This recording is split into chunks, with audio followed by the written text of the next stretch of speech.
So today I'll try to demonstrate how from this board, without glue, I can make this nice book stand.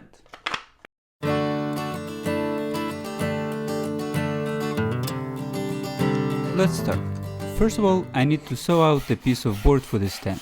I randomly picked around 8 inches tall, so saw it out, square up the edges using the shooting board, and lay out. This is one of the most critical stage.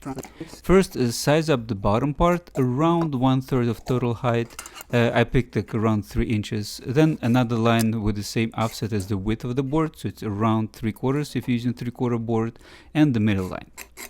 All these lines needs to be transferred to the other side too. Best is to use a marking knife, but if you're careful, a sharp pencil would do it too. You also need to mark out odd number of hinges. I used 5, but you can use 3, 7, or even higher number if you really want to. After marking is done, time to split the hinges. There are different ways to do it. Some people use the keyhole saw. I use a coping saw.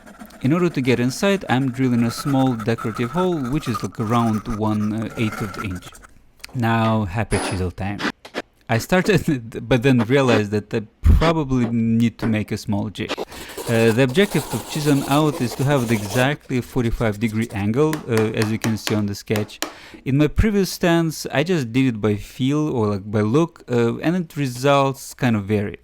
So having a jig is actually much better, give you like more precise angle, and it's a really simple thing. So just a piece of board with a 45-degree cut attached to the board, and you can very easily chisel out the precise 45-degree. I really quite enjoy this process, especially when the chisel is sharp and everything is working well. Ideally, the width of the hinge should be exactly the width of the chisel you have, but it's not so critical. In my case, I just split board in 5, and whatever width I got, this is what I got. It will take some time to chisel out the waist, but with a jig and a sharp chisel, I was quite surprised that it went much faster than my previous times. So now, previous to the last step. Next step is optional, but it gives quite a unique look. To make some shape for the shelf legs, using random objects if you prefer, and cut it using your favorite method. For example, a coping saw. The final step is actually opening the book stand, for which you actually need to rip the bottom and top part of the board right to the hinges. Like you just have to be exactly in the middle. If you have a bandsaw with big enough capacity, that would be the fastest and most precise way. If not, you can do it as I do, using a handsaw. I'm using my 5.5 ppi rip saw, which I think may need some sharpening. You could also Japanese saws, but it may be a little bit harder to control the cut. I don't have too much expertise in that. If ripping by hand, you have to be really careful and check and double check that you're on a ripping line, and extremely careful when you're getting close to the hinges. Almost moment of truth. So it's supposed to get out. Obviously it doesn't want to do this.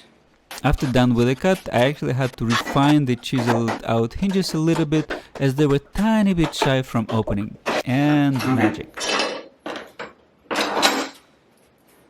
Ta-da! That's mostly it. Just a bit of cleanup, either with a hand plane or some orbital sander afterwards, and that's basically it. A little bit smaller version of my old stuff. See, no glue, not a single piece of glue anywhere. Now I have yet another book stand. I need to go look for books. Or I can actually look for a phone and put phone in my book stand.